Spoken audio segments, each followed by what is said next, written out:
नमस्कार, अमर छत्तीसगढ़ देख रहे हैं आप। मैं हूं आपके साथ भावना त्रिपाठी।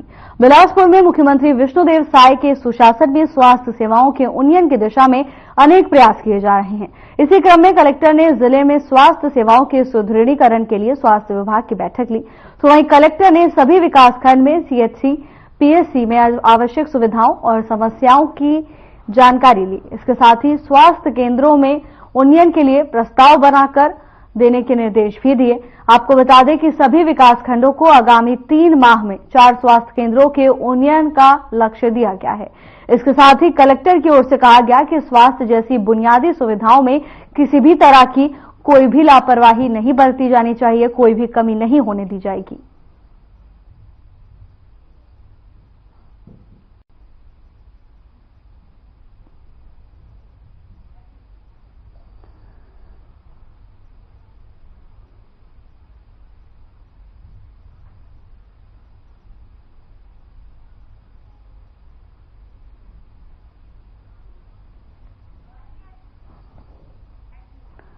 बिलासपुर में स्वास्थ्य सुविधाओं को सुदृढ़ करने के लिए एक बैठक का आयोजन किया गया। इस दौरान कलेक्टर ने कहा कि स्वास्थ्य जैसी बुनियादी सुविधा में किसी तरह की कोई कमी नहीं आने दी जाएगी और इसी को लेकर सभी अधिकारियों को निर्देश जारी किए गए हैं। स्वास्थ्य विभाग के साथ कलेक्टर ने बैठक की और स्वास्थ्य सुविधाओं को बेहतर बनाने के लिए इस दौरान सभी के बीच चर्चा हुई। कलेक्टर ने साफ निर्देश दिए हैं कि किसी भी तरह की कोई लापरवाही नहीं बरती जानी चाहिए और जितना हो सके स्वास्थ्य सुविधा को बेहतर करने में प्रयास किया जाना चाहिए, क्योंकि स्वास्थ्य सेवा एक बुनियादी सुविधा है। मुख्यमंत्री विष्णुदेव साय के निर्देश पर इस बैठक का आयोजन किया गया। कलेक्टर ने अधिकारियों के साथ बैठक की। स्वास्थ्य सेवाओं के सुदृढ़ीकरण को लेकर इस बैठक में चर्चा हुई है। कलेक्टर ने कहा कि स्वास्थ्य सुविधाओं में किसी भी तरह की कोई कमी नहीं आने दी जाएगी। जनता को आसानी से स्वास्थ्य सुविधाएं उपलब्ध कराने के प्रयास शासन और प्रशासन की ओर से किए जा रहे हैं। बिलासपुर में 28 दिसंबर 2024 को मुख्यमंत्री अरुण साव ने लोरमी के वनांचल के गांवों में जन चौपाल लगाकर लोगों से मिलकर उनकी समस्याएं सुनी। उन्होंने कई समस्याओं का मौके पर ही समाधान किया। आपको बता दें कि डिप्टी सीएम ने अचानक मार में ग्रामीणों की मांग पर दुर्गा मंच और यात्री प्रतीक्षालय की मरम्मत के लिए 5 लाख रुपए देने की घोषणा की। इसके साथ ही उन्होंने सर्दी में ठंड से बचाव के लिए ग्रामीणों को शॉल भी वितरित किए। डिप्टी सीएम ने छपरवा और बिंदावल में भी चौपाल लगाकर लोगों से मुलाकात की और उनकी समस्याओं और मांगों की जानकारी भी ली। आपको बता दें कि उप मुख्यमंत्री ने ग्रामीणों से मुलाकात की और इस मुलाकात के दौरान उन्होंने कहा कि वो उनके परिवार के सदस्य हैं और उनके पास सुख दुख बांटने के लिए आए हैं। इसके साथ ही उन्होंने ग्रामीणों से कहा कि लोगों की समस्या मेरी समस्या है और उन्हें हल करना मेरी जिम्मेदारी है। इसके साथ ही उन्होंने बताया कि विगत 25 नवंबर को जकर बांधा में उन्होंने हजारों परिवारजनों के बीच अपना जन्मदिन मनाया था। तो वहीं इस दौरान लाभार्थियों को चेक भी वितरित किए गए।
नगरीय निकाय चुनाव में आरक्षण प्रक्रिया के समय पर पूरा न होने और तिथि के टलने से जनता और संभावित प्रत्याशियों में निराशा का माहौल बनता जा रहा है, जबकि आरक्षण की प्रक्रिया चुनावी प्रक्रिया का एक महत्वपूर्ण हिस्सा है। आपको बता दें कि उम्मीदवारों के चयन और उनकी रणनीतियों को प्रभावित करता है। कोरबा जिले के पार्टी कार्यकर्ताओं ने अपनी संवेदना व्यक्त की। इसके साथ ही विपक्षियों ने भी बीजेपी पर जमकर निशाना साधा। देखिए हमारी खास रिपोर्ट।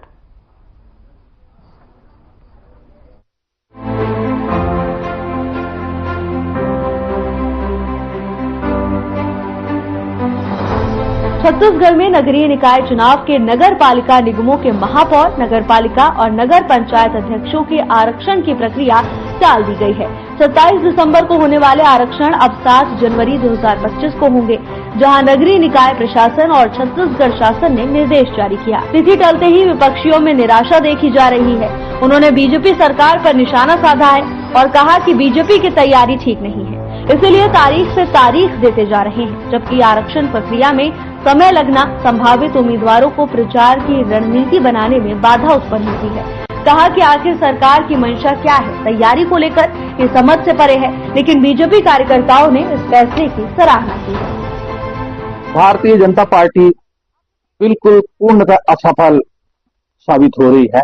इनका जो शासन है असफल साबित हो रहा है, क्योंकि देखिए टाइम बार बार आगे डेट आगे आरक्षण का डेट आगे बढ़ाना इनका मजबूरी है, क्योंकि इन्हें मालूम है कि अगर हम आज चुनाव करा देते हैं सही समय वक्त पे तो ये बुरी तरह हारेंगे, क्योंकि हर जगह ये असफल साबित हो रहे हैं। अभी आप देखिए समर्थन मूल्य नहीं दे पा रही भारतीय जनता पार्टी किसानों को, वो एक सबसे बड़ी इनकी असफलता है। और ये चुनाव इसी तरह ये 2-3 महीने टालने के विचार में है, ताकि मार्च अप्रैल में चुनाव कराए जाएंगे। हो सकता है ये इनकी सोच है कि उस समय तक हम कुछ अच्छी स्थिति में आ जाएंगे। आज की तारीख में अगर चुनाव हो जाते हैं, ये पूरे छत्तीसगढ़ में इनकी बुरी तरह हार होगी। सबको कार्य करने का समय मिलेगा, समय जितना मिलेगा आदमी उतना अपना वोटर से मिलेगा जुड़ेगा, उसमें कोई दिक्कत नहीं है। हमारी भाजपा सरकार बहुत अच्छे कार्य कर रही है, और जो अधूरे कार्य है उसके लिए भी अभी टेंडर लगे हुए हैं नगर पालिका में, उसमें भी अगर तिथि टलती है तो जो अधूरे कार्य है उसको भी पूर्ण करने का टाइम मिलेगा हम लोग को, और कार्य पूर्ण होंगे। और भाजपा सरकार बढ़िया कार्य कर रही है। व्यवसाय जी अपने विवेक से कार्य कर रहे हैं, पूरे विवेक से कार्य कर रहे हैं। पूरी जनता उनके साथ में है, पूरे मंत्रिमंडल उनके साथ में है। अभी पार्षद चुनाव को लेकर के किस तरह से आपकी तैयारी है? जैसे ऊपर से आदेश आएगा उस प्रकार से कार्य होगा। जैसे पार्टी हमको जहां से देगी टिकट वहां से लड़ेंगे, जैसे पार्टी का दिशा निर्देश रहेगा पार्टी के साथ चलेंगे, पार्टी के साथ रहेंगे। हमारा घर जनसंघी के समय का घर है, हम कोई भी पार्टी के विरोध में कोई भी नहीं जाएगा। पार्टी हमारी भाजपा पार्टी अभी एकजुट होकर कार्य। तो जनता के बीच में आज हम चुनाव में उतरेगी तो स्थिति उतनी अच्छी नहीं है कि जितनी वो विधानसभा में अपना चुनावी वादे करके वो आई थी। लेकिन आज की डेट में अगर वो चुनाव में उतरती तो निश्चित उसको हार का सामना करना पड़ेगा। क्या कांग्रेस की पूरी तरीके से तैयारी है? 100% कांग्रेस संगठन की पूरी तैयारी। अभी किस तरह से निराशा विधानसभा में जो चुनावी वादे करके इन्होंने विधानसभा जीता था वो अभी तक पूर्ण नहीं हुआ है। जैसे कि किसान, जैसे कि आवास, ये सब बहुत असंतुष्ट है। इसलिए नगरीय निकाय चुनाव और पंचायत चुनाव दोनों ही का डेट इन लोग दिन ब दिन बढ़ाते जा रहे हैं। मैं शंकर लाल अगर गोरवाना गठबंधन पार्टी का प्रदेश प्रचार मंत्री हूँ। देखिए गांव में तो सभी पार्टी के लोग रहते हैं, कांग्रेस है, भाजपा है, गुड़वाना का है और अदर पार्टी का है, तो सभी जनता जनार्दन को तो है आभास तो है इसमें कि चुनाव समय में हो जाना चाहिए था। आरक्षण भी नहीं हुआ है। आरक्षण में सभी तैयारी करना चालू कर दिए हैं। जहाँ पे लोग कोई सरपंच, कोई पंच, कोई जनपद सदस्य, कोई जिला पंचायत सदस्य, तो इन लोग के ऊपर तो है विचार तो ये था इन लोग का कि सभी का कि चुनाव समय में होना चाहिए, और समय में नहीं होने के कारण देखी तो है सब।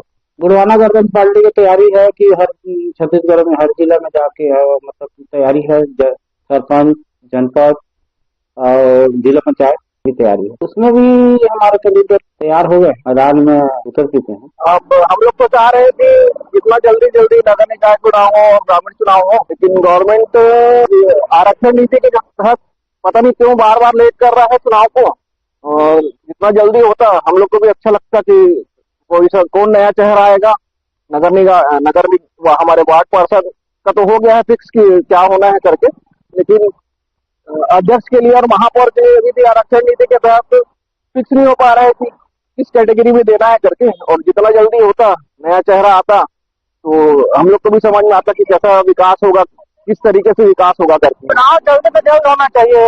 हर समय जैसे नवंबर दिसंबर में चुनाव होता है नगरीय निकाय, तो इस साल भी हो जाना चाहिए। मतलब टाइम तो हो गया है। आप लोग क्या देखना चाहते हो? जल्दी से जल्दी चुनाव होता तो नया प्रत्याशी अपने नया मतलब अपने नए युवा जो आते वो अब अपने नए तरीका से काम करते हैं। वो 4 साल 5 साल तो हो ही गए, उनका कार्यकाल तो खत्म हो ही गया है, तो नए आते तो फिर नया विकास होता। भले ही सरकार अपनी तैयारी को लेकर आरक्षण की तिथि में बदलाव कर रही है, लेकिन विपक्ष सरकार पर लगातार तंज कस रही है। सरकार और प्रशासन को चाहिए कि आरक्षण प्रक्रियाओं को समयबद्ध तरीके से पूरा करें, ताकि लोकतांत्रिक प्रक्रिया पर आम जनता का विश्वास बना रहे। Bureau report.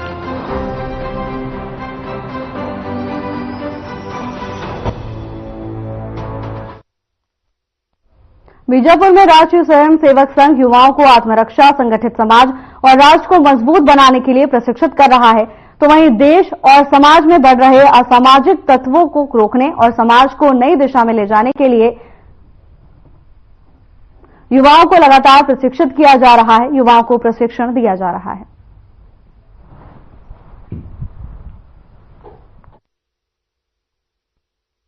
खबर बीजापुर से है, जहां युवाओं को आगे दिशा में ले जाने के लिए आरएसएस प्रशिक्षण दे रहा है। ये तस्वीरें बीजापुर से सामने आई हैं, जहां आरएसएस में युवाओं को आत्मरक्षा, मजबूत राष्ट्र बनाने के उद्देश्य से प्रशिक्षण दिया जा रहा है, जिसमें तमाम लोगों ने हिस्सा लिया। भारी संख्या में लोगों ने इसमें प्रशिक्षण लिया है। क्षेत्र में युवाओं को आत्मरक्षा और मजबूत राष्ट्र में सहयोग देने के लिए प्रशिक्षित किया जा रहा है। आरएसएस की ओर से यह सराहनीय कदम उठाया गया, जिसमें आरएसएस युवाओं को प्रशिक्षित करने का काम कर रहा है। आपको बता दें कि युवाओं को प्रशिक्षण देने का काम राष्ट्रीय स्वयंसेवक संघ की ओर से किया जा रहा है। देश में विकास की गति को आगे बढ़ाने के लिए युवाओं का अहम योगदान होता है और इसी को देखते हुए आरएसएस की ओर से कदम उठाया गया है। देश को प्रगतिशील बनाने के लिए युवाओं का योगदान और उनकी भूमिका हमेशा से ही महत्वपूर्ण रही है और इसी को देखते हुए आरएसएस युवाओं को प्रशिक्षण दे रहा है।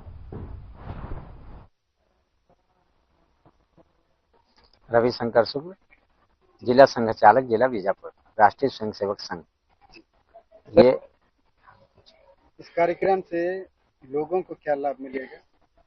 ये सबसे पहले तो आपने जो पहले पूछा, तो ये बीजापुर जिला ही नहीं संपूर्ण देश में इस तरह के हर वर्ष कार्यक्रम आयोजित होते हैं।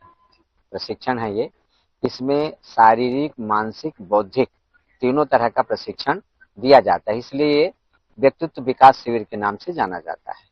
इसमें हम जो युवक आते हैं उनको राष्ट्रीय विचारधारा से ओतप्रोत करने के लिए, समाज के उत्थान के लिए, समाज को सही दिशा में ले जाने के लिए, जो राष्ट्र हित में हो, समाज हित में हो, देश हित में हो, ऐसे युवकों को यहाँ तैयार करने का प्रशिक्षण दिया जाता है।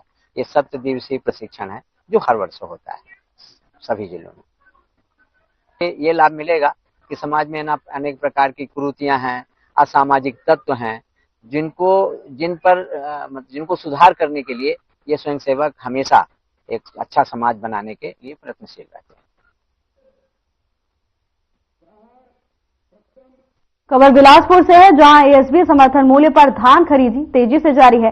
शासन ने इसके लिए पर्याप्त व्यवस्था कर रखी है। उपार्जन केंद्रों में किसी प्रकार से किसानों को तकलीफ ना हो, इसको लेकर भी पर्याप्त बंदोबस्त कर रखे हैं। लेकिन वहीं बेलतरा के बमहू उपार्जन केंद्र में व्यवस्थाओं का आलम है।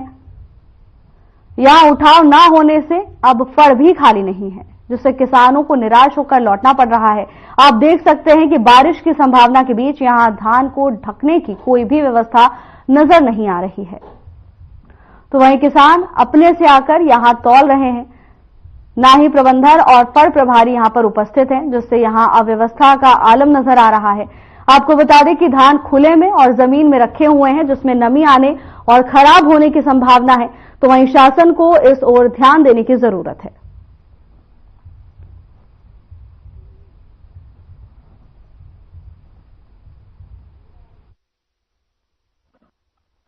ग्राम बामू में आज हम पहुंचे हुए हैं, जो कि अकलतरा के अंतर्गत आता है, जिसमें हम लोग अकलतरा के बामू ग्राम में पहुंचे, धान खरीदी केंद्र में पहुंचे हुए हैं, जो कि आप देख सकते हैं यहाँ की धान खरीदी केंद्र में एक भी उठाव का कोई वो नहीं है, ना यहाँ एक ट्रक लग रहा है ना कुछ। और यहाँ अगर मौसम भी अगर ऐसा है, ठीक है, तो ना यहाँ तालपत्री की व्यवस्था है, और अगर पानी आ जा रहा है तो इसकी जिम्मेदारी कौन लेगा।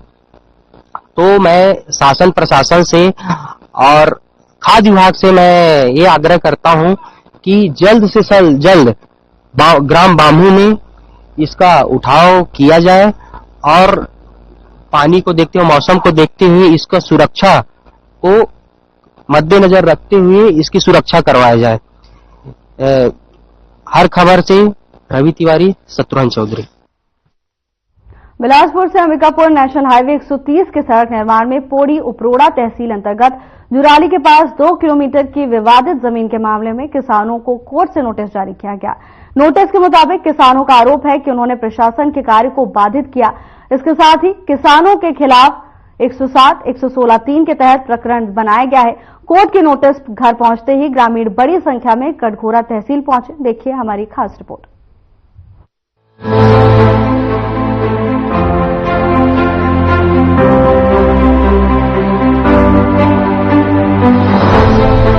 कटघोरा वार्ड के जुराली में नेशनल हाईवे होते हुए सड़क का निर्माण कराया जा रहा है। ये सड़क बिलासपुर से अंबिकापुर तक बनाई जा रही है। नेशनल हाईवे का काम लगभग पूरा होने को है, लेकिन जुराली के ग्रामीणों को उनके जमीन का मुआवजा नहीं मिलने से सड़क निर्माण में बाधा आ रही है, जिसको प्रशासन पूरा कराने की पूरी कोशिश कर रही है। तो वहीं किसानों के आंदोलन करने के बाद प्रदर्शनकारी किसानों पर केस भी दर्ज कर लिया गया है। उसके बाद अब किसानों को कोर्ट का नोटिस भेजा गया, जिससे आक्रोशित किसानों ने कहा कि प्रशासन नोटिस भिजवाकर हमें डरा रही है। वहीं कुछ किसानों के खिलाफ 107, 116 का प्रकरण दर्ज भी कर दिया गया, लेकिन प्रशासन हम पर जितना भी जोर आजमा ले, हम डरने वाले नहीं। जब तक हमें मुआवजा नहीं मिलता, हम ये लड़ाई जारी रखेंगे, इसके लिए चाहे हमें जेल ही क्यों न जाना पड़े। हम लोग जो सारे किसान जो यहाँ पर अभी उपस्थित हुए हैं, इनका नेशनल हाईवे 130 में जमीन अधिग्रहण किया गया है।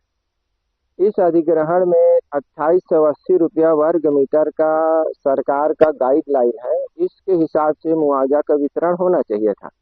तो माननीय भू अर्जन अधिकारी जो भी वक्त में थे, उस वक्त में उन्होंने कोरोना काल के समय में सारा प्रयोजन किया गया है, जबकि लोगों से मिलना जुलना मुश्किल था। इसमें कहीं ग्राम सभा भी नहीं किया गया जिससे त्रुटि को सुधारा जा सके, तो वो भी नहीं हुआ है।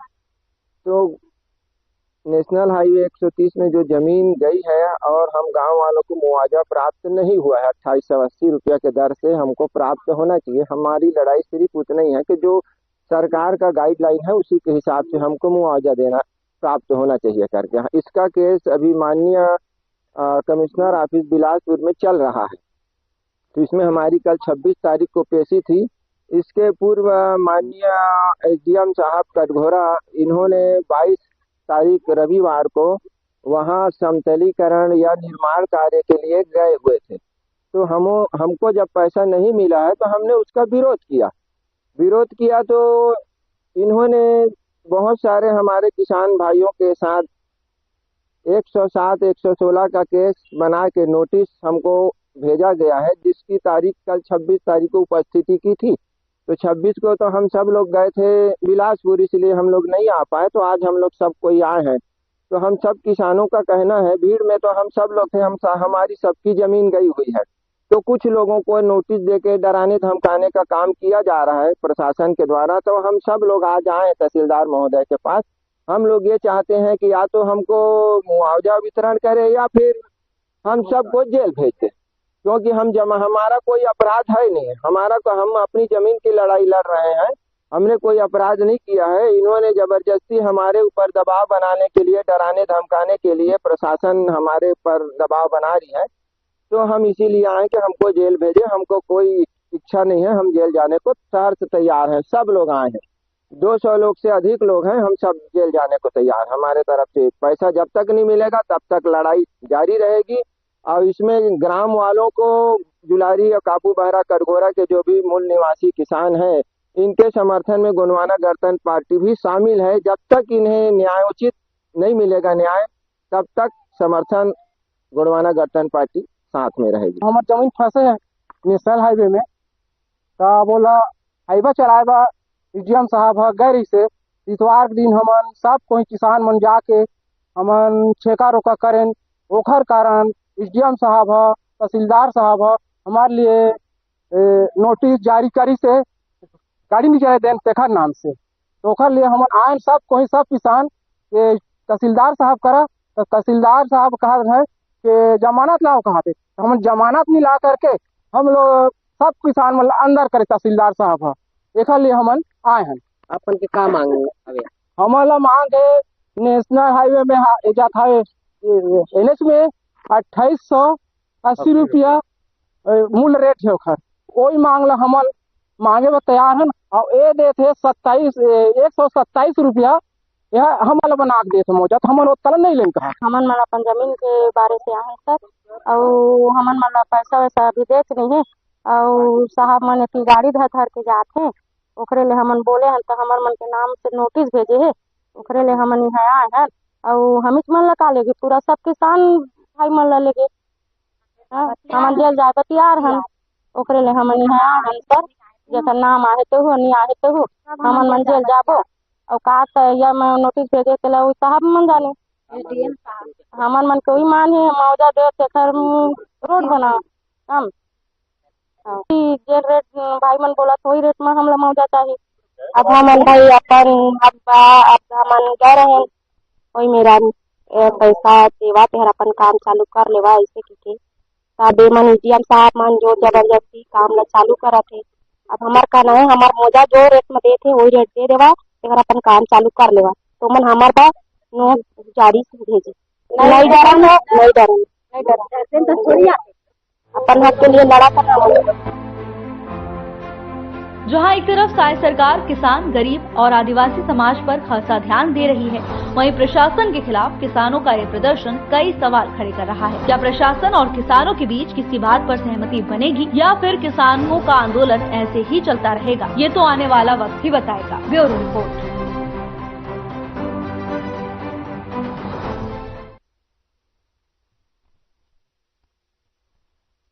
फिलहाल के लिए बस इतना ही। जल्द हाजिर होंगे नई अपडेट्स के साथ। नमस्कार।